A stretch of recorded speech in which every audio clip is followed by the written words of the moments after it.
వికారాబాద్ జిల్లా యాలాల మండలం తిమ్మాయపల్లి గ్రామానికి చెందిన ఎర్ర సాబమ్మ వారి కుటుంబ సభ్యుల భూమిని అక్రమంగా కబ్జా చేసి వేధింపులకు గురి చేస్తున్నాడని మహిళా రైతులు ఆవేదన వ్యక్తం చేస్తున్నారు. గత కొన్ని రోజుల నుంచి తమ భూమి తమకు ఇవ్వాలని విజ్ఞప్తి చేసినా పట్టించుకోవడం లేదు.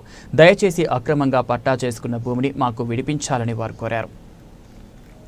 భూమి ఎంత అమ్మినామా తల్లి దర్గాకు? 14 గుంటల భూమిని ధరకు అమ్మినావు. ఈ బాబా దర్గా ఇప్పుడు నీకు ఎంత రావాలి భూమి?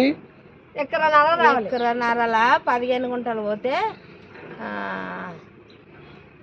1 ఎకరా 14 1 ఎకరా 20-30 గుంటలు వస్తాయి. ఇతని అక్రమంగా ఆక్రమించుకున్నాడు భూమిని. అక్రమంగా ఇచ్చిండు, తీసుకున్నాడు. మాకు కేర్ చేస్తలేడు. మమ్మల్ని అసలు దేక్తలేడు. నాది భూమి అంటున్నాడు. రికార్డులు అయితే ఉన్నాయి కదా? ఉన్నది.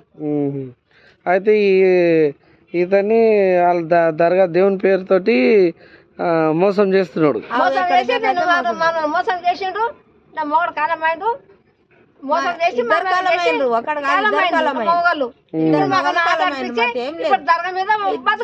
అడవిలలో ఉన్నాం. మాకెవరు లేరు. ఇప్పుడు దీని మీద బతుకుతున్నాడు. దీన్ని కాకుండా నేను బాధ చేయాలి.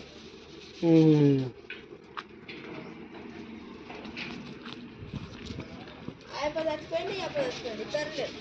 ఎవరు లేరు.